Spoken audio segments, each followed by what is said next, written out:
মানুষে মানুষে একটা সম্প্রীতি ছিল, স্বাচ্ছন্দ্য বোধ ছিল, সুখ ছিল, সম্মান ছিল। মানুষ একজন আরেকজনের প্রতি মানুষের মায়া দরদ ছিল, স্নেহ ছিল, সম্মান ছিল, পারস্পরিক সহযোগিতা ছিল। এটা ছিল ওই জমানা। আমরা সেই জমানা পেয়েছি আমাদের জীবনের 50%। আমরা যেই জমানাটা পাচ্ছি সেই জমানার মধ্যে সম্প্রীতি, দয়া, মায়া, দরদ, সম্মান, সহনশীলতা, সহানুভূতি, সহযোগিতা, এই সব কিছু উঠে সেখানে অতিমাত্রায় প্র্যাকটিক্যাল। আমারটা আমি খাবো, আমি কেন আপনাকে সহযোগিতা করব। এখন হয়ে গেছে দুনিয়া প্রতিযোগিতা নির্ভর। আমি আপনার দিকে তাকানোর সময় নেই। আপনি আমার কাজিন হন, ফুফাতো ভাই, খালাতো ভাই, নিজের ভাইয়ের দিকে তাকানোর সুযোগ নেই। আমি আপনার দিকে কখন তাকাবো? এখন আমি কাউকে সময় দেওয়ার মতো সময় আমার হাতে নাই। আমি যে আপনাদের সাথে বসে একটু সলা পরামর্শ, কথাবার্তা বলবো, হাসি ঠাট্টা করবো, সেই সময় আমার কাছে নাই। আমি দৌড়াচ্ছি তো দৌড়াচ্ছি, আমি ঠিক কোথায় যেতে চাচ্ছি সেটা আমি জানি না। এটা একটা জড়বাদী সময়। এই জড়বাদী সময়ের মধ্যে প্রতিযোগিতা এবং মানুষে মানুষে যে একটা সম্প্রীতির ভাব, সেটা আর না থাকার কারণে, সেটা না থাকার অনেক কিছু কারণ আছে। আমি কারণগুলো আপনাদের এখানে বলে কোনো লাভ হবে না, কিন্তু পরিবর্তনটা আমি আপনি দেখছি, পরিবর্তনটা আমি আপনি দেখছি। এবং আমাদের হীন হায়াতের মধ্যে আমরা দেখছি আমাদের দরজাগুলো আগে বন্ধ থাকতো না, এখন কিন্তু দরজাগুলো বন্ধ। আবার আমরা একটা ঘরের মধ্যে আলাদা আলাদা হয়ে গেছি। কিরকম? আমার 3 ছেলে 3 রুমে থাকে আর আমি থাকি নিচে। আমি ছেলেগুলাকে এখন আগে নাম ধরে ডাক দিতাম, এখন মোবাইল ফোনে ডাক দিই। এক একজন এক এক ঘরে। ভাইয়েরও কেউ কারো সাথে নাই। 4-5 বন্ধু একসাথে বসেছে, তারও কেউ কারোর সাথে কথাবার্তা বলে না। আমরা এই একটা অদ্ভুত সময়ের মধ্যে আছি, ঠিক আছে? এটা অনেক কঠিন সময়। কেন কঠিন সময়? কারণ আমরা যেই প্রজন্ম এখন চলে যাচ্ছে, তাদের যে জিন্দেগি, তাদের যে দর্শন, জিন্দেগির যে ফিলসফি, তাদের যে উঠা বসা, তাদের যে আত্মীয়তা, তাদের যে বন্ধন, সবকিছু এই প্রজন্মের কাছে বিন্দু পরিমাণ এগুলার কোনো দাম নাই। বুঝতে পেরেছেন? ইভেন যে পিঠাগুলা খেতে আমরা খুব স্বস্তি বোধ করতাম, আপনি সেই পিঠাগুলার নামই যদি ধরেন তাদের সম্মুখে, তারা হাসাহাসি করবে। তাদের কাছে এখন ওই পিঠাগুলার কোনো দাম নাই। তারা চিকেন ফ্রাই বলেন, পিজা হাট বলেন, রেস্টুরেন্ট বলেন, তাদের কাছে ওই জিনিসগুলো অনেক বেশি এনজয়েবল। এই পিরিয়ডের মধ্যে সবচেয়ে কঠিন পরিস্থিতি যেটা সৃষ্টি হয়েছে, যেটা আমাদেরকে আপনি মনে করতে পারেন একটা চ্যালেঞ্জের মুখে ফেলে দিয়েছে, সেটা কি? সেটা 2 দিক থেকে, অথবা আপনি মনে করতে পারেন এটা 3 দিক থেকে আমরা সমস্যাটার সম্মুখীন হয়েছি। এবং এই 3টা জিনিস আমাদেরকে ঘরে ঢুকিয়ে দিয়েছে। আমরা আর এই চ্যালেঞ্জটা নিতে পারছি না। প্রথম জিনিস হচ্ছে আমাদের ঈমানকে হুমকির সম্মুখীন করে দেওয়া হয়েছে। ঈমান হুমকির সম্মুখীন হয়েছে। কেন হয়েছে আমি সেটা আপনাকে বলব। দ্বিতীয় যে জিনিসটা হুমকির সম্মুখীন হয়েছে সেটা হচ্ছে আমার চরিত্র। তৃতীয় যে জিনিসটা হুমকির সম্মুখীন হয়ে গেছে সেটা হচ্ছে আমার আধ্যাত্মবাদ। আমরা সেটাকে একবার রাখি। আমি শুধু 2টা জিনিস আপনাদের সম্মুখে তুলে ধরি। একটা হচ্ছে ঈমান হুমকির সম্মুখীন কিভাবে হয়েছে, আর একটা হচ্ছে আখলাক হুমকির সম্মুখীন কিভাবে হয়েছে। পরিবর্তনটা যখন হয়েছে তখন এই প্রজন্ম, এরা সবকিছুকে মাপতে চায় টাকা পয়সা দিয়ে, পাওয়ার দিয়ে।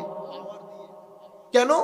কারণ এই টাকা পয়সা পাওয়ারের কারণে আমরা এই জমানার নাম রেখেছি ম্যাটেরিয়ালিস্টিক দুনিয়া, জড়বাদী। আমাদের এখানে আধ্যাত্মবাদ, অন্তর, মন, ভিতরের কোনো দাম নাই। বাইরে কি আছে? আপনি যখন আমাদের মিষ্টির দোকানে মিষ্টি কিনতে যান, আপনি কি ভিতর দেখে কিনেন? ভিতর দেখে কিনেন না। অনেক সময় মিষ্টির কিচেনটা অনেক দারুণ হয়, কিন্তু বাইরে সুন্দর না হওয়ার কারণে আমরা কিনি না। আপনি যেই দোকানগুলা থেকে মিষ্টি কিনেন তার কিচেন যদি আপনার নজরে আসে, আপনার ভিতরে মিষ্টি যাবে না। আপনারা যদি আমাদের ভিতর দেখতেন, আমরা যারা অতিমাত্রায় ভাইরাল, আপনারা যদি আমাদের ভিতর দেখতেন, আমাদের এর বাইরের সুরত আর ওয়াজ আপনাদের গলদকরণ, আপনাদের হজম হইতো না। আমরা এই প্রজন্ম হচ্ছে চাকচিক্য নির্ভর, এই প্রজন্ম চাকচিক্য নির্ভর। এই প্রজন্মের মধ্যে লোভ বেশি, এই প্রজন্মের মধ্যে প্রতিযোগিতার মানসিকতা বেশি। লোভ, প্রতিযোগিতা, এই তাবৎ জিনিসের কারণে এবং অতিমাত্রায় অশ্লীলতা চর্চার কারণে আমাদের জিন্দেগির মধ্যে আখলাকটা সবচেয়ে বেশি হুমকির সম্মুখীন হয়েছে। আপনি আমাদের এক একটা ইউথ যারা 15 থেকে 20 বছর বয়স, তাদেরকে যদি আপনি তাদের জীবন দেখেন, তাদের রাত দেখেন, আপনার চোখে ঘুম আসবে না। আমরা, আমাদের ছেলেরা, আমাদের কাজিনরা, আমার ভাইয়েরা সারা রাত তারা কি করে এটা যদি আপনারা জানতেন, আপনারা নিজেরা ঘুমাতে পারতেন না যদি কবর হাসরের চিন্তা আমাদের মাথায় থাকে। আমাদের আল্লাহ আমাদেরকে বলেছেন, ইয়া আইয়ুহাল্লাযীনা আমানু কু আনফুসাকুম ওয়া আহলিকুম নারা। আমাদের আল্লাহ আমাদেরকে বলেছেন, ইয়া আইয়ুহাল্লাযীনা আমানু লা তুলহিকুম আমওয়ালুকুম ওয়ালা আওলাদুকুম আন যিকরিল্লাহ ওয়া মান ইয়াফআল যালিকা ফাউলাইকা হুমুল খাসিরুন। আমাদেরকে বলা হচ্ছে আমাদের সন্তান সন্ততি যেন আমাদের ধ্বংসের কারণ না হয়, আমরা যেন আমাদের সন্তান সন্ততিকে জাহান্নামের আগুন থেকে বাঁচিয়ে রাখি, জাহান্নামের আগুন থেকে বাঁচিয়ে রাখি। বলেন তো দেখি, আমরা আমাদের সন্তানকে জাহান্নামের আগুন থেকে বাঁচানোর জন্য কোনো ধরনের চেষ্টা প্রচেষ্টা করেছি বা আমাদের কোনো চিন্তা আছে এই বিষয়ে? আমরা অন্যান্য দুনিয়াবি চিন্তায় আমাদের কখনো প্রেসার বাড়ে, কখনো প্রেসার কমে, কিন্তু যে জিনিসটা আমাদের সবচেয়ে বড় টেনশনের কারণ হওয়ার দরকার ছিল সেটা এখন আমাদের টেনশনের কারণ না। আমি আপনাদেরকে বলবো এটাকে বেশি টেনশনের কারণ হিসেবে ধরেন। কেন? আপনি ডিসাইড করবেন আপনার জিন্দেগিতে সবচেয়ে গুরুত্বপূর্ণ কে, জমি, ঘর, গাড়ি না সন্তান? যদি আপনি মনে করেন গাড়ি বা জমি, তাহলে আপনার সময় আপনি ওখানে ব্যয় করতে পারেন, কোনো অসুবিধা নাই। কিন্তু আপনি যদি আমাকে জিজ্ঞেস করেন, আমি বলবো আপনার জিন্দেগিতে সবচেয়ে গুরুত্বপূর্ণ সম্পদ যেটা আল্লাহ আপনাকে আমানত হিসেবে দান করেছে সেটা হচ্ছে আপনার সন্তান। এবং সেই সন্তানকে তরবিয়তের প্রথম ধাপ, যেটার মাধ্যমে আমার সন্তানের ব্যক্তিত্ব গড়ে ওঠে, আমার সন্তানের ব্যক্তিত্ব গড়ে ওঠে, সেই প্রথম ধাপ আমার মাধ্যমে সম্পন্ন হয় মা এবং বাবা। মা এবং বাবা এই দুইজনের মাধ্যমে সন্তানকে জাহান্নামের আগুন থেকে বাঁচানোর যে কথা বলা হয়েছে, অথবা সন্তানের মাধ্যমে আমি ধ্বংস না হওয়ার যে কথা আল্লাহ বলেছেন, সেটার প্রথম ধাপ সম্পন্ন হয় মা এবং বাবার হাতে। কারণ এই দুইজন হচ্ছে সন্তানের প্রথম মুরব্বী, তাদের মাধ্যমে তরবিয়ত সংগঠিত হয়। আমি এই তরবিয়তের কথা কেন বলছি? কারণ হচ্ছে সময়ের কারণে দিন শিক্ষা করা, আখলাক শিক্ষা করার যে প্রতিষ্ঠানগুলো ছিল, সেই প্রতিষ্ঠানগুলো একে একে বন্ধ হয়ে এখন সেই জায়গা দখল করে নিয়েছে আমাদের মতো ফিতনাবাজরা, আমাদের মতো। আপনারা দিন কোত্থেকে শিখেন? আমি তালিম এবং তরবিয়তের ওই ধাপটা আপনাদেরকে একটু পরে বুঝাবো। আমাদের ছেলেরা আখলাক হুমকির সম্মুখীন হয়েছে তাদের মোবাইলের কারণে। কিসের কারণে? মোবাইল। কিছুদিন আগে করোনা গেছে না, করোনা মহামারী ছিল, ঠিক না? আপনারা জানেন বর্তমান বিশ্বের সবচেয়ে বড় মহামারী কোনটা? কেউ জানেন না, কেউ কোথাও বলেনও না, মিডিয়াতেও কখনো আসে না। পৃথিবীতে এখন সবচেয়ে বড় করোনা মহামারী হচ্ছে যুবকদের হতাশা। কি জিনিস? যুবকদের হতাশা, যেটাকে ডিপ্রেশন বলে। বিশ্ব স্বাস্থ্য সংস্থা নামক একটা প্রতিষ্ঠান আছে, সেই প্রতিষ্ঠান বলছে বর্তমান বিশ্বে ক্যান্সার বলেন, দুরারোগ্য ব্যাধি বলেন, অমানবিক হত্যা বলেন, অসামাজিক কার্যকলাপ বলেন, যা সমস্ত অশান্তির মূল হচ্ছে হতাশা।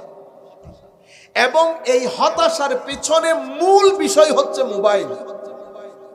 এবং ওনারা বলছেন সন্তানরা যেভাবে হতাশার দিকে চলে যাচ্ছে, এখান থেকে এই প্রজন্মকে বাঁচানোর কোনো উপায় নাই। ঠিক এই সময়ের মধ্যে মানুষ যখন অতিমাত্রায় হতাশাগ্রস্ত, পৃথিবীতে হতাশার কোনো ট্যাবলেট নাই যেটা খাইলে আপনি 2 মিনিটে ঠিক হয়ে যাবে। সেই কারণে পৃথিবীতে মুসলমান হওয়ার, ইসলাম কবুল করার লাইন পড়েছে। মানুষ দলে দলে ইসলাম কবুল করছে, এটা আপনারা জানেন? জানেন?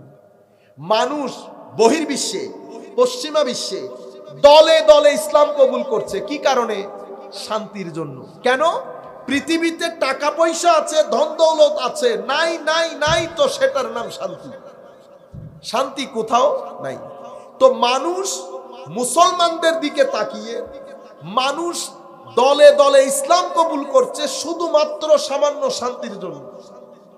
আমি নিজে, যেহেতু আমরা বাইরে থাকি, অনেক জায়গায় অসংখ্য নন মুসলিমকে এই প্রশ্ন করার সুযোগ আমাদের হয়েছে, যে ইসলাম কবুল করার পরে জিজ্ঞেস করতাম, আপনারা ইসলাম কবুল কেন করেছেন? আপনারা জানবেন, সকল মানুষের উত্তর একটা, শান্তির জন্য। শান্তি। এখন যেই শান্তির জন্য মানুষ ইসলাম কবুল করে, সেই শান্তি আমাদের থেকে চলে যাচ্ছে। সেই শান্তি আমাদের থেকে চলে যাচ্ছে কেন? এই যে আমাদের এই মোবাইল প্রীতি, এবং এই মোবাইল প্রীতির কারণে পুরা পৃথিবীর মধ্যে একটা হতাশার চাদর পুরা পৃথিবীকে আবৃত করে ফেলেছে। হতাশার চাদর যখন আবৃত, আপনি যখন হতাশাগ্রস্ত হবেন, তো পৃথিবীতে অটোমেটিক্যালি কিছু জিনিস বেড়ে যাবে। কি কি বেড়ে যাবে? আত্মহত্যা বেড়ে যাবে। আপনি আপনার ছেলেকে, আগে আর বাপ হলে আর গরত তুন ডেলি 3-4 বার বাইর করছি, ছাতির বাড়ি মারি ফয়েবের হিন্দি বাইর করছে, বাপ গরত ঢুকতে ঢুকতে একটু উন্দি ঢুকি সাতুরু তুটি ঘুম যাতে না। বর্তমানে আপনি আপনার ছেলে বা মেয়েকে, গ্রামের পরিস্থিতি তবুও অনেক ভালো, আপনি শহরের মধ্যে কিছুদিন আগে কুমিল্লার মধ্যে, না জায়গার নামই না বলি, আমাদের এই জায়গার মধ্যে শুধুমাত্র বাবা সামান্য বকা দিয়েছে, সন্তান আত্মহত্যা করেছে। এবং বর্তমানে বাংলাদেশের মধ্যে এই সামান্য বকাঝকার কারণে এই যে আত্মহত্যার প্রবণতা বেড়ে যাচ্ছে, এটা কেন জানেন? হতাশাগ্রস্ত হওয়ার কারণে। আমরা সবাই হতাশাগ্রস্ত, এবং আত্মহত্যা বেড়ে যায়, সমাজের মধ্যে অসামাজিক কার্যকলাপ বেড়ে যায়। আমাদের এখানে ড্রাগ বলেন, বিভিন্ন ধরনের যেই জিনিসগুলো আছে আমি জানিও না, ওই জিনিসগুলা বেড়ে যাচ্ছে না সোসাইটির মধ্যে। সবকিছুর পেছনে কি আছে? হতাশা। সবকিছুর পেছনে দিন থেকে দূরত্ব, নামাজ থেকে দূরত্ব। কেন? কারণ আমি ঘরের মাহৌল পরিবর্তন করে ফেলেছি। মা বাবা হিসেবে আমার মা বাবা আমাকে ঘরের যে মাহৌল দিয়েছে, আমি আমার সন্তানকে সে মাহৌল নিশ্চিত করতে পারি নাই। এখন আপনি দেখেন, হতাশার কারণে আত্মহত্যা, হতাশার কারণে ক্রাইম, হতাশার কারণে অসামাজিক কার্যকলাপ, হতাশার কারণে মদ্যপান থেকে শুরু করে আরো যাবতীয় অনেক কিছু। হতাশার কারণে ডিভোর্স রেট, বাংলাদেশের তালাক রেট বাড়তে বাড়তে আকাশে গিয়ে ঠেকেছে, আকাশে গিয়ে ঠেকেছে। সবকিছুর মূলে হতাশা, হতাশার মূলে মোবাইল, হতাশা এবং মোবাইলের মূলে দিন থেকে দূরত্ব। আপনি যখন দিন থেকে দূরে সরে যাবেন, আপনি বলবেন, হুজুর আমি তো মুসলমান। আপনি মুসলমান, আমিও মুসলমান, আমরা মুসলমানের ঘরে জন্মগ্রহণ করেছি। বলেন তো সিনাই হাত দিয়ে, গত 2 সপ্তাহের মধ্যে শেষবার কবে কোরআনে পাক পড়েছেন? আমরা বলতে পারবো না। শেষবার ইল্লা মাশাআল্লাহ, সবাই নামাজ পড়ি না তা না, কিন্তু আমরা নামাজ, ম্যাক্সিমাম লোক আমরা নামাজ পড়ি না। আপনি যখন মুসলমানের ঘরে জন্মগ্রহণ করে আপনি দিনের পর দিন নামাজ থেকে দূরে থাকবেন, অটোমেটিক্যালি আপনার কলবের বর্তনের ভিতরে এই যে একটা গ্রাম, এই গ্রামের যে পরিবেশ পরিস্থিতি, সেখানে কুফরি বিষক্রিয়া ছড়িয়ে পড়বে। আপনি দীর্ঘদিন নামাজ না পড়ার কারণে আপনার ভিতরটা লক হয়ে যাবে। এটাকে কোরআনে পাকের মধ্যে কি বলে? কবদুল কলব, আল্লাহু ইয়াকবিদু ওয়া ইয়াবসুতু ওয়া ইলাইহি তুরজাউন। কবদুল কলব, এই যখন কবদ হয়, এটাকে কোরআনে পাকের মধ্যে আবার বলে কাসওয়া। এটা কেন হয়েছে? কাসওয়ার কারণে। কাসওয়া কি? আপনি আল্লাহ, রসুল, কবর, হাসর, কোরআন এগুলা থেকে দূরে থাকতে থাকতে থাকতে এগুলা সতেজ থাকে, কলবের বর্তন জিন্দা থাকে। কিসের মাধ্যমে? তো কলবের বর্তন জিন্দা থাকে নূরে মুহাম্মাদির চেরাগের মাধ্যমে। সাল্লাল্লাহু আলাইহি ওয়াসাল্লাম। নূরে মুহাম্মাদি আমাদের ভিতর আসে কিভাবে? কোন নিসবতের মাধ্যমে। কোন নিসবত কি? কোন মুহাব্বতে রাসূল নিসবত, এতাতে রাসূল নিসবত। এই দুই নিসবতের মাধ্যমে আমরা আমাদের অন্তরে নূরে মুহাম্মাদি সাল্লাল্লাহু আলাইহি ওয়াসাল্লামের চেরাগকে ধারণ করি। যখন আপনি এই চেরাগ থেকে দূরে থাকবেন, কেন দূরে থাকলেন? আপনি নামাজ ছেড়ে দিয়েছেন, এতাতে রাসূল ছেড়ে দিয়েছেন, আমার নবীর আনিত বিধান ছেড়ে দিয়েছেন। এক পর্যায়ে রাসূল, ইশক, কুরআন, কবর, হাসর, আল্লাহ সবকিছু আস্তে আস্তে আস্তে আপনি ভুলে যেতে বসেছেন। আপনি কি হয়ে গেছেন? গাফেল হয়ে গেছেন। কি হয়ে গেছেন? গাফেল। গাফেল মানে আপনি আলস্য ভরা জিন্দেগি, যেই জিন্দেগির মধ্যে ওই তাবৎ বিষয়গুলা হয়ে গেছে সেকেন্ডারি। আপনার জিন্দেগিতে ওগুলার কোনো প্রায়োরিটি নাই। আপনার জিন্দেগিতে এগুলার কোনো প্রায়োরিটি নাই। মানুষ যখন গাফেল হয়, গাফেলটা তন্দ্রার মতো। কিসের মতো? তন্দ্রা। তন্দ্রা মানে বোঝেন, ওই ঘুমের আগে আপনার একটা ঘুম ঘুম ভাব আসে না? ঘুম ঘুম ভাব, এমনে মারেন কিন্তু ঢুলে পড়ে যান না। আপনার মধ্যে সেন্স থাকে, কন্ট্রোল থাকে। এটাকে বলে তন্দ্রা, সিনাতুন। এর পরবর্তীতে ঘুম আসে, এটাকে আরবিতে বলে নাউমুন, ঘুম। তো একটা তন্দ্রা, একটা নিদ্রা। তো এখানে আপনি যখন অতিমাত্রায় দূরত্ব আপনার ভিতরে গফলত আসবে, গাফেল হয়ে যাবেন। গফলত এক পর্যায়ে যেতে যেতে যেতে আপনাকে নিসিয়ানের পর্যায়ে নিয়ে যায়। নিসিয়ান মানে নিরেট ভুলে যাওয়া।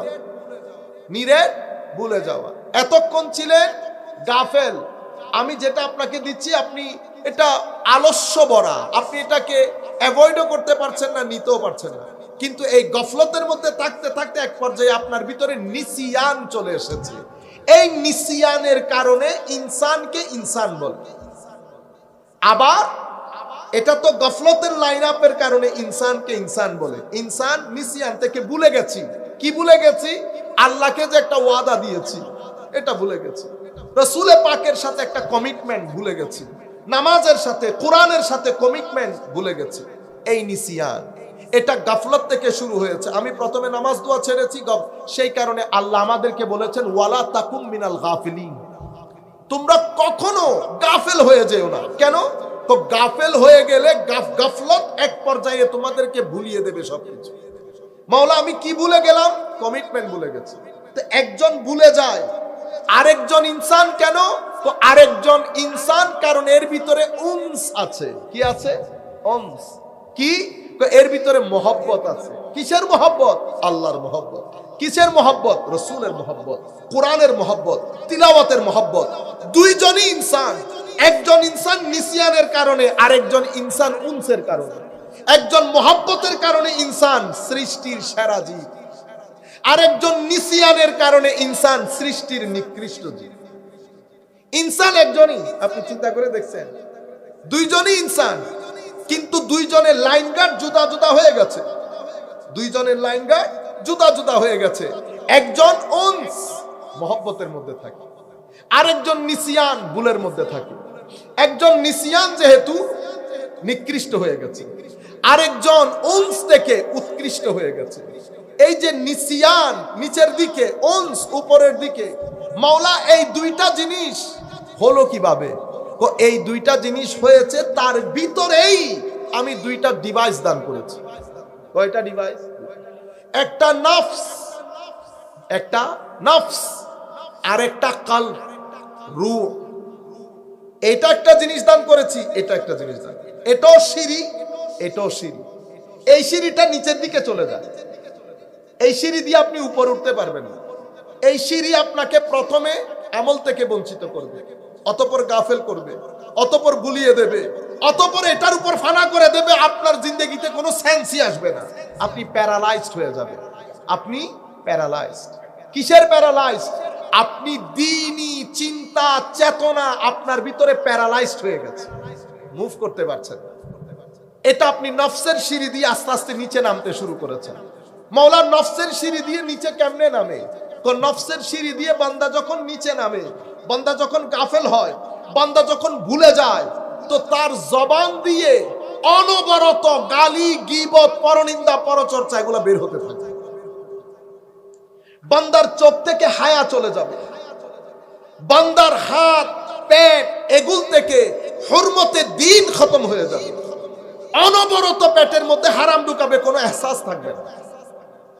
একই ইনসান নিচে যেতে যেতে কতটুকুন গেছে, সুম্মা রাদাদনাহু আসফালা সাফিলিন, এমন তলে গেছে যার তলে আর কোনো তলা নাই। এটা নিসিয়ান থেকে হয়েছে। এবং এর ভিতরে যদি ঈমান না থাকে, তো ঈমান না থাকলে কার মতো হয়েছে, কাল আনআম বালহুম আদল, তো চতুর্থ পর্যন্ত চেয়ে নিকৃষ্ট হয়ে গেছে যদি ঈমানটাই না থাকে। আরেকটা ইনসান উনস, এটার ভিতরে মহব্বত থাকে, এটার ভিতরে নামাজ থাকে, এটার ভিতরে ইশক থাকে, আদব থাকে, তাকওয়া পরহেজগারি থাকে, এটার চোখের মধ্যে হায়া থাকে, এটার মধ্যে হুদুদে শরঈয়া, আমার নবীর দেওয়া বিধানের যে হুদুদ, সেই হুদুদ গুলার হায়া থাকে, হুদুদ গুলার প্রতি ওয়াফাদারি থাকে। এইটা উনস, মহব্বত। তো এই কি করে, তখন এই কলবের সিঁড়ি দিয়ে উপরে উঠতে থাকে। কেন? তার আদতের মধ্যে, তার ব্যবহারের মধ্যে তখন গালি, অশ্লীলতা, পরনিন্দা, গীবত, হাসদ, এ তাবৎ জিনিসগুলা একদম এক সাইডে হয়ে যায়, একদম এক সাইডে হয়ে যায়। জবান খুলে তো এখান থেকে সত্য বের হয়, কখনো মিথ্যা বের হবে।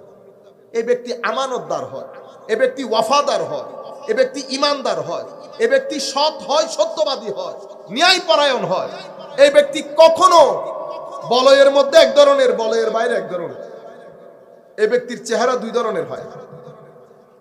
কলবের সিঁড়ি দিয়ে উপরে উঠতে থাকে, উপরে উঠতে থাকে। মওলা কত উপরে উঠে, কত উপরে উঠে। আয় হায়, আমার আল্লাহ বলছেন তারা যখন উপরে উঠে তো তাদের ভিতরে দুইটা জিনিস হয়, একটা হচ্ছে তাহারাত, একটা হচ্ছে তাওবা। তাহারাত এবং তাওবা। তারা যখন কলবের সিঁড়ি দিয়ে উপরে উঠতে থাকে তো তাদের জিন্দেগিতে দুইটা ঘটনা ঘটে, একটা তাওবা আসে, একটা তাহারাত আসে। মাওলা তাওবা কি, তাহারাত কি? তাওবা কি, তাহারাত কি? আমাদের প্রত্যেকের জিন্দেগির জন্য এগুলা প্রাইমারি জিনিস, প্রয়োজন। এই ছাড়া আমাদের আখিরাত সুন্দর হবে না, এই ছাড়া আমরা কোরআন থেকে হেদায়েত নিতে পারবো না। এখন কতটুকুন পানি গ্রহণ করব সেটা যার যার পাত্র অনুযায়ী, কিন্তু পানি গ্রহণ করতেই হবে। পানি না খেয়ে থাকতে পারবেন? পানি যদি একেবারেই না খান তাহলে আপনার কিডনি কাজ করবে না, আপনার কিডনি 2-3 দিন 4 দিনের মধ্যে ফেলিউর হয়ে যাবে, অথবা তার চেয়ে বেশি দিন লাগবে। পানি আপনাকে নিতেই হবে।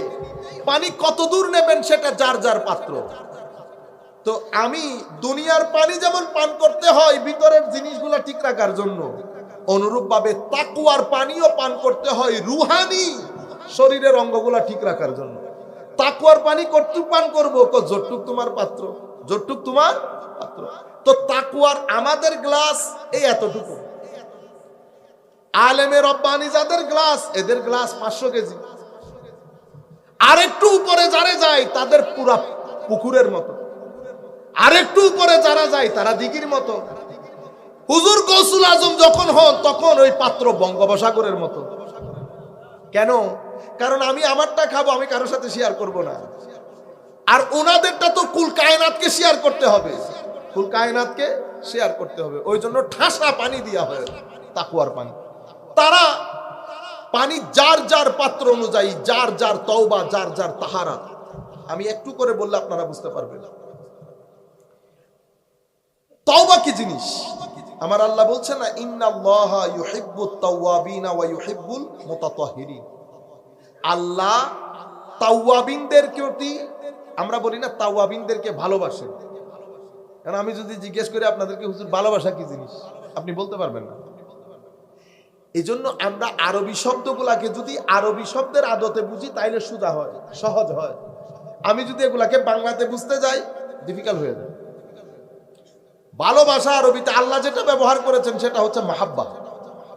তো মহাব্বত কি? মহাব্বতের অনেক অর্থ। আমি যদি লিসানুল আরব, একটা আরবি অভিধান আছে, আরবি ইউজেজ অফ আরবস, এভাবে কামুস, বিভিন্ন ধরনের কাওয়ামিস আছে। আমি যদি শুধু লিসানুল আরব এবং ইমাম রাগেব আল আসফাহানি আল মুফরাদাত, এই দুই কিতাবের 2-3 পৃষ্ঠা থেকে যদি আমাদের যে কোনো হুজুরকে, আমাদের হুজুরকেও যদি পড়াইতে দেন, 1 সপ্তাহ পড়াইতে পারবে শুধু মা মানাল মুহাব্বা। এটাকে কিভাবে পড়াবেন? মহাব্বত আবিধানিক অর্থ, মহাব্বত পারিভাষিক অর্থ, মহাব্বতের রুহানি অর্থ, মহাব্বত সুফিয়া ইকরামের দৃষ্টিতে পড়াইতে 1 সপ্তাহ পড়াইতে পারবে শুধু মহাব্বত শব্দটা। আমরা কি করি? এটাকে এক ওয়ার্ডের মধ্যে অনুবাদ করে ফেলি, যার কারণে আমরা করে শক্ত হয়ে থাকি। বুঝিও না কি? আল্লাহ তওবাকারীদেরকে ভালোবাসেন। আল্লাহ শব্দ বলেছেন তাওয়াব, ইন্নাল্লাহ ইউহিব্বুত তাওয়াবিন। আমি তো এক শব্দে বলে ফেলেছি, আমি বুঝিও নাই তাওবা জিনিসটা কি। তওবারও একটা অর্থ আছে না? আচ্ছা, মহব্বতের অনেক অর্থ থেকে আপনি আমি বুঝি যদি এরকম অর্থ বলতে বলেন, তাহলে আমি বলবো তওবা মানে হচ্ছে আকর্ষণ অনুভব করা। আকর্ষণ অনুভব করা মানে মাইলুন নাফস, আমার অন্তর আপনার প্রতি, সেটা আপনার টাকা পয়সার কারণে হোক, আপনার সৌন্দর্যের কারণে হোক, আপনার অবস্থানের কারণে হোক, আপনার পাওয়ারের কারণে হোক, মোস্টলি অন্তরটা ঝুঁকে দৈহিক সৌন্দর্য বা টাকা পয়সার কারণে। এটা এক ধরনের। কিন্তু অরিজিনাল মহব্বত হয় যখন কারো চারিত্রিক সৌন্দর্যের কারণে মানুষ মেইনলি মহব্বতটা জন্মে, ঝোঁকটা সৃষ্টি হয়, আকর্ষণটা অনুভব হয় আপনার চারিত্রিক সৌন্দর্যের কারণে। চারিত্রিক সৌন্দর্যের কারণে। তাইলে আমি আপনাকে ভালোবাসি, এটার মানে কি? মানে হচ্ছে আপনার চরিত্রের সৌন্দর্য আমার ভিতরে আপনার প্রতি আকর্ষণের জন্ম দিয়েছে। আমি পেরেক, আপনি চুম্বক। চুম্বক যেমন পেরেককে আকর্ষণ করে, তো অপেরেক তুমি চুম্বকের দিকে দৌড় দাও কেন? এটার ভিতরে একটা আকর্ষণ আছে যা আমাকে জায়গার মধ্যে থাকতে দেয় না, ঠাস করে টাইনা নিয়ে আসে। বুঝতে পেরেছে? তো এখন আল্লাহ বলছেন, আল্লাহ তাওয়াবিনদের প্রতি ঝোঁক অনুভব করেন, আকর্ষণ অনুভব করেন। আপনি চিন্তা করতে পারবেন, মালিকুল মুলক ফাআলুল লিমা ইউরিদ, রব্বুল আলামিন, মালিক ইয়াউমিদ্দিন, উনি আকর্ষণ অনুভব করছেন জমিনের, পৃথিবীর একটা বান্দার প্রতি। হয়তো টাকা পয়সারও ঠিক নাই, হয়তো ঘর দুয়ারেরও ঠিক নেই। কেন? কারণ সেই ব্যক্তি তাওয়াব। তাওয়াবকে, তাওয়াব হচ্ছে এক ব্যক্তি, ধরন তো অনেক আছে, আমি জাস্ট আপনারা বোঝানোর জন্য, মানে আপনারা বুঝার জন্য আপনাদের মতো করে বলি। নফসের সিঁড়ি দিয়ে এক ব্যক্তি নামছে, জবানে গালি, চোখের মধ্যে বেহায়াই, হয় না? নামতে নামতে হঠাৎ করে ওই কলবের সিঁড়ি দিয়ে একজন উপরে উঠার সময় উনি ওই লা ইলাহা ইল্লাল্লাহ বলে বলে উঠতেছিলেন, খুব সুন্দর মধুর আওয়াজে, অথবা কোরআনের কোনো আয়াত, যেমন উনি পড়ছিলেন আলাম ইয়ানি লিল্লাযীনা আমানু আন তাখশা কুলুবুহুম লিযিকরিল্লাহি ওয়া মা নাযালা মিনাল হক। এতটুকুন কোরআনের আয়াত। কোরআনের আয়াত শুনে ওই নামা ব্যক্তির ভিতরে থর থর করে কাঁপা শুরু হয়েছে। আয়াত কি ছিল? আয়াত ছিল আলাম ইয়ানি লিল্লাযীনা আমানু আন তাখশা কুলুবুহুম লিযিকরিল্লাহ ওয়া মা নাযালা মিনাল হক। বান্দা, তোমার জিন্দেগিতে কখনো এই সময়টা আসবে না যখন তোমার ভিতরে আমার স্মরণ একটা ভীতির পরিস্থিতি সৃষ্টি করবে, তোমার ভিতর কম্পিত হবে, ভীত সন্ত্রস্ত হবে। এই সময়টা কখনো আসবে না আমার কারণে, এবং যেটা আমি আমার নবীকে দান করেছি কোরআনে পাক, এই তাবৎ বিষয় তোমার ভিতরে কখনো কি ভীতির সৃষ্টি করবে না, ভয়ের সৃষ্টি করবে না। আখেরাত, কবর, হাসর, মৌত কোনো কিছুই কি তোমাকে ভীত সন্ত্রস্ত করবে না। এতটুকুন আয়াত উচ্চ পড়া হয়, আরেকজনের দিলে গিয়ে সেটা ছেদ করে ফেলে, তো নফসের সিঁড়ি দিয়ে নামা ব্যক্তি আর নিচে নামতে পারে? স্টাক হয়ে গেছে। এখন কি? এখন উনি উপরে উঠতে চান। উপরে উঠে কলবের সিঁড়ি দিয়ে এবার আর একটু উপরে যাবে। এই যে এখানে স্টপ হয়ে গেছে, স্টপ হওয়ার পর উনি এখন ফেরত যাচ্ছেন না? কি যাচ্ছেন? ফেরত যাচ্ছেন।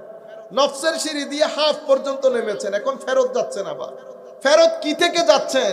মিথ্যা থেকে ফেরত যাচ্ছেন, আল্লাহ আল্লাহ রসুলের সীমা লঙ্ঘন করা থেকে ফেরত যাচ্ছেন, অসত্য থেকে ফেরত যাচ্ছেন, মানুষ ঠকানি থেকে ফেরত যাচ্ছেন, জুলুম থেকে ফেরত যাচ্ছেন, সর্বসাকুল্যে আল্লাহর নারাজগি থেকে আল্লাহর রেজামন্দির দিকে ফেরত যাচ্ছেন। এই যে ফেরত যাওয়া, এই ফেরত যাওয়াকে তওবা বলে। আমাদের মুখে থাপ্পড় দেওয়ার নাম তওবা না। বুঝতে পেরেছেন? সেই জন্য তাবা ইয়াতুবু মানি রাজা ইয়ারজিউ, ফেরত যাওয়া। রিটার্ন টিকেট বলেন না আপনারা, রিটার্ন টিকেট মানে যেই টিকেট দিয়ে এসেছেন সেই টিকেটে কি যাবেন? ফেরত যাবেন। এই ফেরত আসাকে তওবা বলে।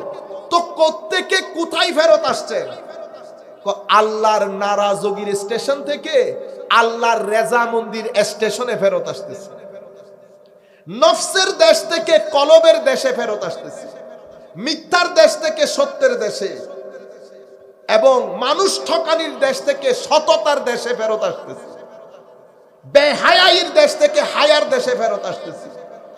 যত্র তত্র টাকা ইনকাম করতাম, হালাল হারাম বাছ বিচার করতাম না, হারাম থেকে হালালের পথে ফেরত আসতেছি, বিদআত থেকে সুন্নতের পথে ফেরত আসতেছি, ভণ্ডামি থেকে আল্লাহ আল্লাহ রসুলের দেওয়া বিধানের দিকে ফেরত আসতেছি, দুনিয়াদারি থেকে আমি আখিরাতমুখী হচ্ছি।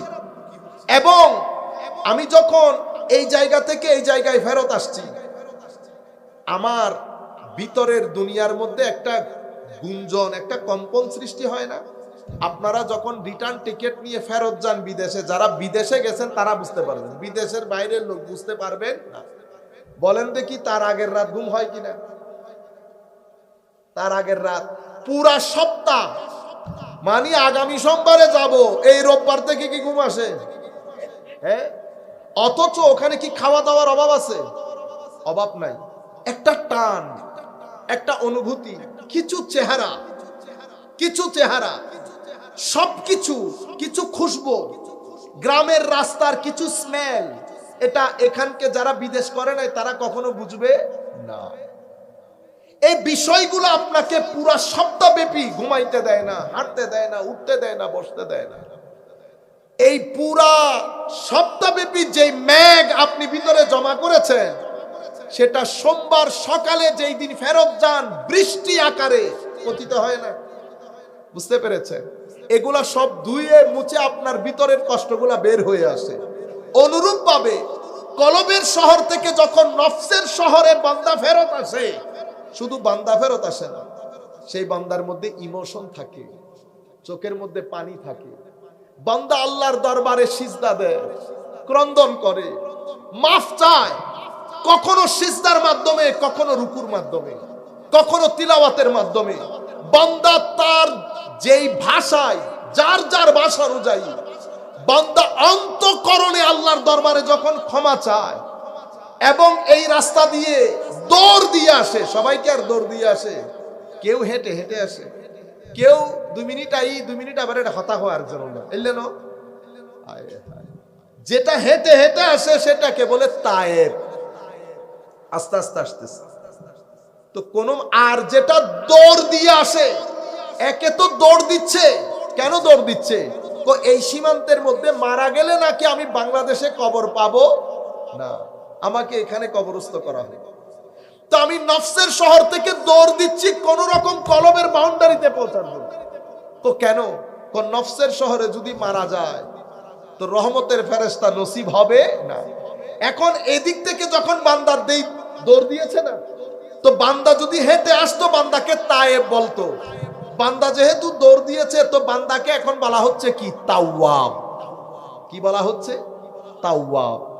তো বান্দা যখন দৌড় দিচ্ছে, বান্দার মনের ভিতরে লজ্জা, কি কি কারণে? মাওলা বড় ক্ষতি করে ফেলেছে। বান্দার চোখ ভিজা, বান্দার অন্তর ভাঙা, আল্লাহর দরবারে ফরিয়াদ করছে, আল্লাহর দরবারে ক্ষমা চাচ্ছে কৃতকর্মের জন্য।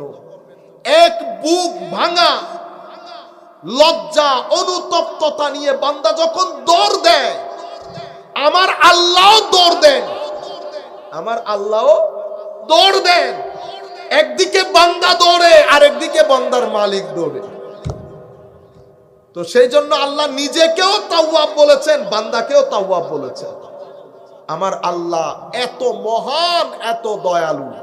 সেই কারণে কোরআনের শুরু দিয়ে যখন আল্লাহ নিজের পরিচয় করিয়ে দিচ্ছেন আপনাদেরকে, আমি কে, আল্লাহ বলেছেন আমি তোমার প্রতিপালক, আমি তোমাকে প্রতিপালন করি।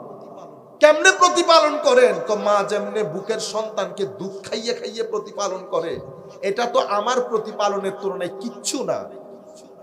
আমি সেভাবে বান্দাকে প্রতিপালন করি।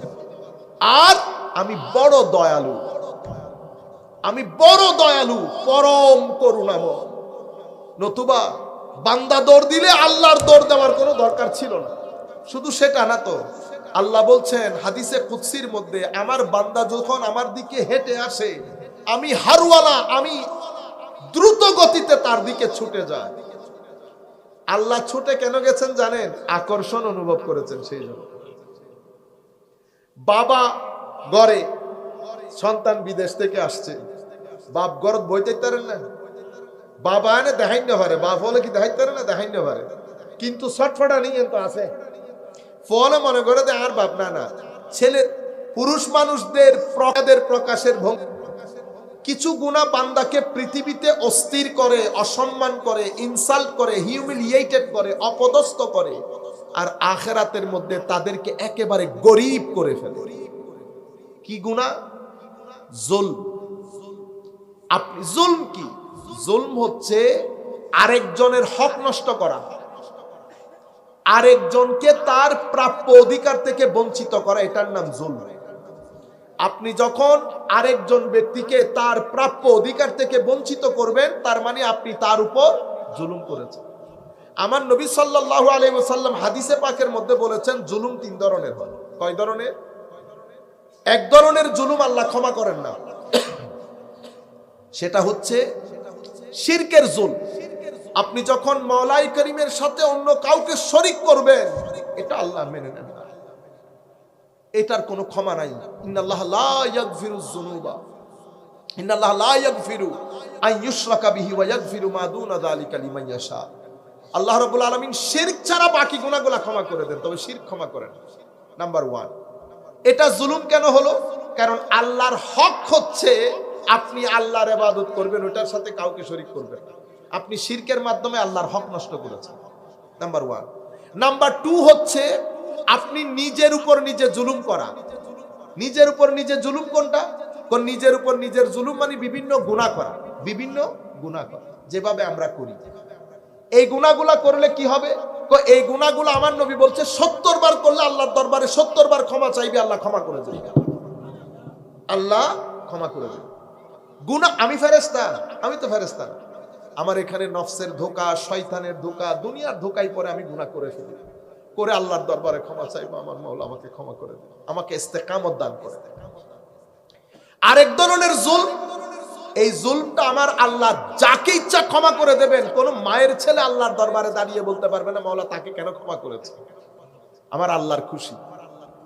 আরেক ধরনের জুলুম আল্লাহ বিন্দু পরিমাণ ছাড় দেন না, লা ইয়াতরুকুহুল্লাহু শাইআ, আল্লাহ বিন্দু পরিমাণ ছাড় দেবেন না। আমি বারবার প্রত্যেক জায়গায় আমি চাচ্ছি আমাদের দিলের আওয়াজ হোক এটা, যে আমরা কখনো কারো উপর জুলুম করব না। কেন? কারণ আমার আল্লাহ বিন্দু পরিমাণ ছাড় দেন না। কি জুলুম? যেটা আমি আরেকজনের উপর করেছি, আরেকজনের হক নষ্ট করেছি, আরেকজনের মন খারাপ করেছি, মুখে থাপ্পড় দিয়েছি, লাঠি নিয়ে দৌড় দিয়েছি, গালি দিয়েছি, টাকা পাবে দেই নাই, আমার অধিকার আদায় করি নাই, অথবা তার হক তাকে না দিয়ে আরেকজনকে দিয়ে দিয়েছি, যে কোনো কারণে হোক, লা ইয়াতরুকুহুল্লাহু। আর আমার আল্লাহ যখন ছেড়ে দেবেন না, আপনি মনে করতে পারেন হুজুর এটা তো তাইলে কবরে হাসরের মধ্যে হবে না, এটা আপনি ভুলে যান। আপনি আরেকজনের উপর যেই তারিখ থেকে জুলুম করবেন, সেই তারিখ থেকে আপনি ডেট হিসাব করেন, 3টা জিনিস আপনার জীবনে ঘটবে। প্রথমে একটা জিনিস বলি, আপনার জীবন থেকে স্থিরতা এবং শান্তি 2টা জিনিস গায়েব হয়ে যাবে। আপনি শুধু আপনি না, আপনার 2 প্রজন্ম এটার মাসুল দিবে। কয় প্রজন্ম? 2 প্রজন্ম এটার মাসুল দেবে। জুলুমের টাকা, জুলুমের সম্পদ যতদিন পর্যন্ত রন্ধ্রে রন্ধ্রে থাকবে, ততদিন পর্যন্ত অস্থিরতা, অশান্তি ওই রন্ধ্রের মধ্যে থাকবে। এলাকার মধ্যে আপনি কালকে ইন্টারভিউ করেন, মুরব্বীদেরকে জিজ্ঞেস করেন, আপনারা হিসাব পেয়ে যাবেন। আমরা মনে করি কি এগুলা করলে শুধু কবরের মধ্যে আযাব। আরে না ভাই, যত গুনার কারণে কবরের আযাবের কথা বলা হয়েছে, প্রত্যেক গুনার কারণে দুনিয়ার মধ্যে অস্থিরতা আসে। আপনাকে আল্লাহ জান্নাত দেবে আর দুনিয়ার মধ্যে অস্থির রাখবে, এটা হতে পারে? হতে পারে না। যাদের জন্য জান্নাত, তাদের দুনিয়ার জীবনে তাদের অন্তরের মধ্যে ইতমিনান থাকে। কেন? কারণ তাদের হায়াতটা হায়াতে তাইয়্যিবা। আমার আল্লাহ বলেছেন না, মান আমিলা সালিহাম মিন যাকারিন আও উনসা ফালানুহিয়ান্নাহু হায়াতান তাইয়্যিবা। আল্লাহ তাদেরকে হায়াতে তাইয়্যিবা দান করে। হায়াতে তাইয়্যিবার মধ্যে ইতমিনানে কলব থাকে, সুকুন থাকে, প্রশান্তি থাকে। কাজে আমি আপনাদেরকে বলবো যে আমরা এই কাজটা, জুলুমের কাজটা কখনো করব না। আপনি মনে রাখবেন, আমার মালিক যিনি উনি চান শুধু আপনার ভিতরে উনার ভয়, হালালের পাবন্দ, নামাজের পাবন্দি কতটুকু আছেন উনি শুধু অতটুকু চান। উনি এরপরে কি করেন? সুন্নতে ইলাহি কি? সুন্নতে ইলাহি সেই জন্য আয়াত করেছি আমি। সুন্নতে ইলাহি হচ্ছে আপনার ভিতরে যদি আল্লাহর ভীতি থাকে তো কয়েকটা জিনিস আপনার জিন্দেগিতে আসবে না। কোনটা আসবে না? গরিবি আসবে না, বেনেয়াস হবে, আপনার হাত কখনো নিচে যাবে না, উপরে থাকবে। মাওলা আপনাকে কখনো অপদস্থ করবে না, সম্মানিত করবে। মাওলা আপনার জবানের মধ্যে তাসির দান করবে, আপনার চোখের মধ্যে হায়া দান করবে, আমলগুলাকে শুদ্ধ পরিশোধন করে দেবে। এগুলা সব আল্লাহর ওয়াদা। আর আমার আল্লাহ ওয়াদাও ভঙ্গ করেন না। আর আমার আল্লাহর সুন্নত হচ্ছে যারা চেষ্টা প্রচেষ্টা করে তাদেরকে রাস্তা দেখিয়ে দেন। এটা আল্লাহর সুন্নত, এবং যেটা আল্লাহর সুন্নত সেটা পরিবর্তনও হয় না, পরিবর্ধনও হয় না। ওয়ালান তাজিদা লিসুন্নাতিল্লাহি তাবদীলা অথবা তাহবিলা। আল্লাহর সুন্নত পরিবর্তন হয় না। কিছু দুনিয়া, কিছু নফস, কিছু শয়তান আমাদের জিন্দেগি থেকে এগুলা তুলে সমুদ্রে নিক্ষেপ করেছে।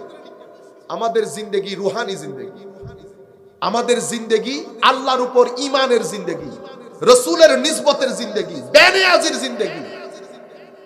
আপনি, আমার আল্লাহ বলছেন তোমার অসুবিধা হচ্ছে, তুমি আমাকে বলো না কেন? তাফাররাক লি ইবাদাতি, তুমি আমার ইবাদতের মধ্যে আসো, আমি তোমাকে ওয়াদা দিচ্ছি। হাত্তা আসুদ্দা ফাকরা, আমি তোমার গরিবি দূর করে দেব, আমি তোমাকে বেনিয়াজি দান করব। কিন্তু তুমি যদি আমাকে না বলে মানুষের দ্বারে দ্বারে যাও, তো মানে রাখো, বাঘ যেমন হরিণের পেছনে দৌড়ায়, তুমিও দৌড়াইতে থাকবা। আপনারা বুঝতে পেরেছেন?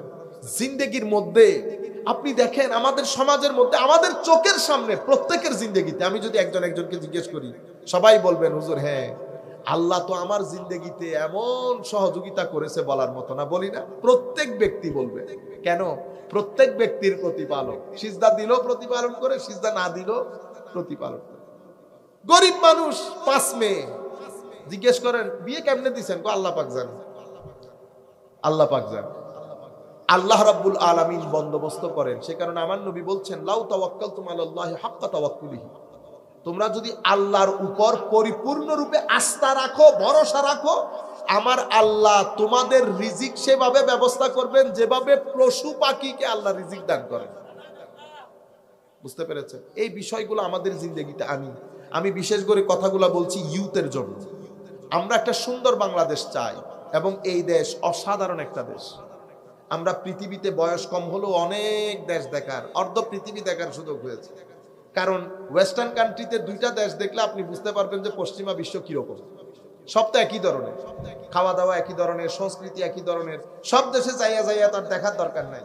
বাংলাদেশ, ইন্ডিয়া, পাকিস্তান, শ্রীলঙ্কা, ভুটান, চায়না, এগুলা দেখলে আপনি বুঝতে পারবেন যে এই দেশের মানুষ থাকে কেমনি। বাংলাদেশ, ইন্ডিয়া, পাকিস্তান। আপনি China, Bhutan, Korea, south Korea, দক্ষিণ কোরিয়া, হাবিজা, এগুলা মালয়েশিয়া, ইন্দোনেশিয়া, এগুলা যদি দেখেন কালচার এক ধরনের। আর দুই একটা দেশ দেখে ফেললে আপনি মনে করবেন যে ওই হিতটা আপনি দেখে ফেলছেন। আরব দেশ, আরব দেশের মধ্যে ইজিপ্ট, জর্ডান, কাতার, এই তিনটা, অথবা দুবাই। দুবাইয়ের মধ্যে এখন মাল্টিন্যাশনাল হয়ে গেছে। কাতারে আসলে এই তিনটা আরব দেশ যদি দেখেন তাহলে আপনি বুঝতে পারবেন যে আরব দেশ কিরকম। তো আপনি সর্বসাকুল্যে 15-20টা যদি দেশ দেখেন আপনি বুঝতে পারবেন যে পৃথিবী কিরকম। আল্লাহ রাব্বুল আলামিন ওই সুযোগ দান করেছেন। এই দেশের মতো সুন্দর দেশ কোথাও নাই, এত দারুণ দেশ কোথাও নাই। কিন্তু আমরা আমাদের চরিত্র অতি মাত্রায় কলুষিত। আমাদের চরিত্র ভালো না, আমাদের আখলাক ভালো না, আমাদের ব্যবহার ভালো না। আমরা মানুষকে ঠকাইতে পছন্দ করি। প্রত্যেক ব্যক্তি যিনি যেখানে বসে আছেন, আমরা মানুষকে ঠকাতে পছন্দ করি। সেই কারণে আমাদের সবকিছু রিয়াক্ট করছে। আসমান আমাদের সময় মতো পানি দান করে না, জমিন আমাদের প্রয়োজন মতো শস্য ফলায় না, সমুদ্র আমাদের প্রয়োজন মতো মাছ প্রোভাইড করে না, সবকিছু হরতালের মধ্যে চলে গেছে। ওই পয়েন্টটা বলে আমরা আমাদের বক্তব্য শেষ করবো। আমি বলেছি জুলুম হলে কি হয়? জুলুম আপনার জীবনে দুনিয়ার স্থিরতা নষ্ট করে, আখিরাতের মধ্যে মানুষকে অতিমাত্রায় গরিব করে ফেলে। আমার নবী সাল্লাল্লাহু আলাইহি ওয়াসাল্লাম মুসলিম শরীফের রাওয়ায়াতের মধ্যে বলছে, আতাদরুনা মানিল মুফলিস? তোমরা জানো গরিবকে? সাহাবায়ে কেরাম বলছেন, ইয়া রাসূলুল্লাহ, আল মুফলিসু ফিনা মান লা দিরহাম লাহু ওয়া লা মাতা। আমাদের মধ্যে গরিব সেই ব্যক্তি যেই ব্যক্তির কোনো টাকা পয়সা নাই।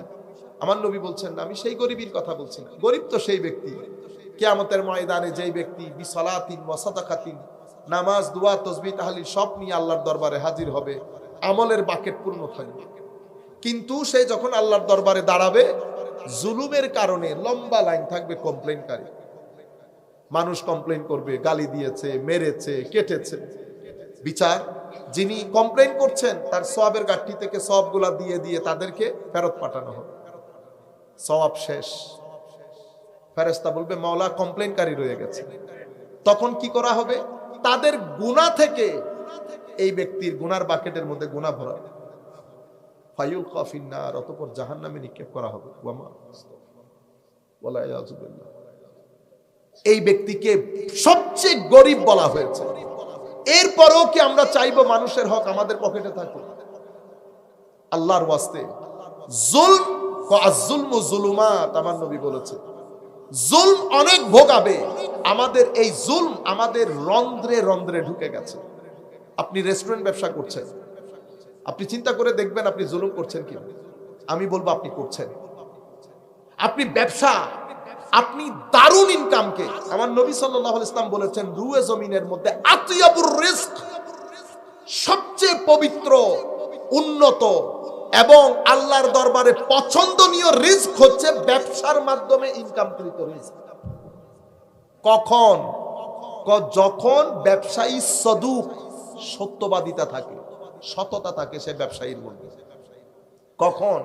যখন ব্যবসায়ী কিনার সময় ওই জিনিসের বদনাম করে করে করে করে যিনি বিক্রি করতে আসছেন তাকে মেন্টালি দুর্বল করে জিনিস কিনে নাই, প্রতারণার আশ্রয় নিয়েছে।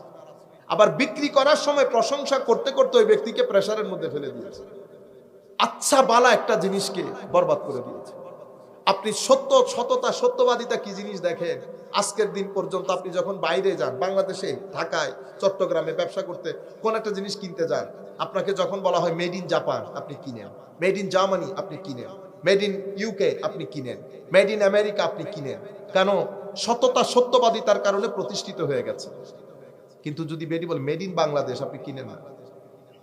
আপনি নিজেকে নিজে বিশ্বাস করি না আমরা। কাজেই আমরা নেতা মন্ত্রী বাদ দিয়ে দেই, আমরা নিজেরা নিজেদেরকে দেখি। আসুন আমরা ঠিক হই।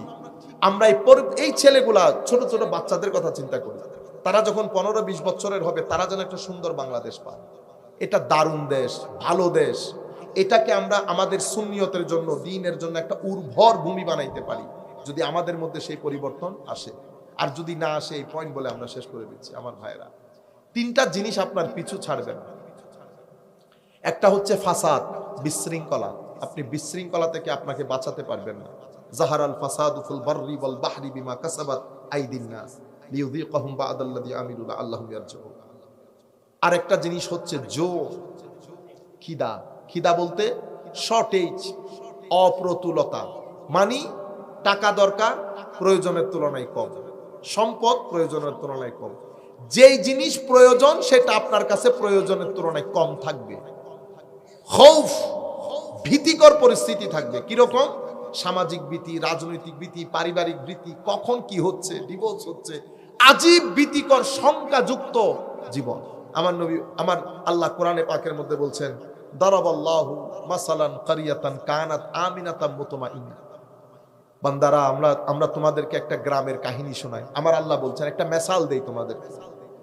ওই শহরটা আমিনাতাম মুতমাইন্না, পিসফুল ছিল, শান্তি ছিল সেই শহরের মধ্যে, সেই দেশের মধ্যে। আমার চাচা যেটা, যারা দাড়ি সাদা আছে তারা বুঝতে পারবেন আমাদের আগের দেশ যেরকম। কানাত আমিনাতাম মুতমাইন্না, পিস ছিল, শান্তি ছিল, সমৃদ্ধি ছিল, মানুষের মধ্যে সহানুভূতি ছিল, সম্পর্ক ছিল, এক কথাই সুখের ছিল। ইয়াতিহা রিজকুহা রাগাদান মিন কুল্লি মাকান, তাদের কাছে তাদের যা যা কিছু প্রয়োজন, রিজিক, যা খেয়ে তারা সারভাইভ করে, বেঁচে থাকে, এমন প্রত্যেক কিছু তাদের কাছে তাদের প্রয়োজনের তুলনায় বেশি আসত। আকাশ যখন বৃষ্টি দিত, ভরপুর করে দিত। জমি যখন প্রডিউস করত, শাক সবজি ফল মূল, অভাব ছিল না। ফ্রুটের গাছের মধ্যে ফ্রুটের অভাব ছিল না। সমুদ্র নদী নালা ডুবার মধ্যে মাছের অভাব ছিল না। মাছে ভাতে বাঙালি বলতো। ইয়াতিহা, আমি কোরআনের আয়াত করছি, ইয়াতিহা রিজকুহা রাগাদান মিন কুল্লি মাকান। প্রত্যেক জায়গায় যেখানে যেখানে আপনার রিজিক, সেখান থেকে একেবারে মানে আনগিনত, অগণিত যা প্রয়োজন, আপনার চেয়ে অনেক প্রয়োজনের তুলনায় অনেক বেশি রিজিক আপনার ঘরে আসছে। ফাকাফারাত বিআনআমিল্লাহ, অতিমাত্রায় রিজিক আসার পরে আপনার ভিতরে গাফলত চলে এসেছে। আপনি আস্তে আস্তে দিন ছেড়ে দিতে শুরু করেছেন, অকৃতজ্ঞ হয়ে গেছেন। মাওলা, কিভাবে অকৃতজ্ঞ হলাম? তো আল্লাহর ইবাদত ছেড়ে দেওয়া অকৃতজ্ঞতা, মা বাবার সাথে বেয়াদবি করা অকৃতজ্ঞতা, আত্মীয় স্বজন পাড়া প্রতিবেশীর সাথে সহযোগিতামূলক আচরণ না করা অকৃতজ্ঞতা, মানুষকে ঠকানো অকৃতজ্ঞতা, জুলম অকৃতজ্ঞতা, অশ্লীলতামুখী অকৃতজ্ঞতা, এগুলো সব আমি কোরআনের আয়াত থেকে আপনাদেরকে বলছি। মানুষের সাথে দুর্ব্যবহার করা অকৃতজ্ঞতা, এই বিষয়গুলোর মাধ্যমে ফাকাফারাত বিআনআমিল্লাহ, আপনি অকৃতজ্ঞ হয়ে গেছেন। যে আপনি অকৃতজ্ঞ হয়েছেন, নামাজ ছেড়ে দিয়েছেন, যাকাত ছেড়ে দিয়েছেন, রোজা ছেড়ে দিয়েছেন, অকৃতজ্ঞ হয়ে গেছেন। ফাকাফারাত বিআনআমিল্লাহ, যেই অকৃতজ্ঞ হয়েছেন, ফাআযাকাহাল্লাহু লিবাসাল খাউফি ওয়াল জু, এরপরে আল্লাহ রাব্বুল আলামিন আপনার রিজিকের মধ্যে আস্তে আস্তে ভাটা পড়তে শুরু করেছে।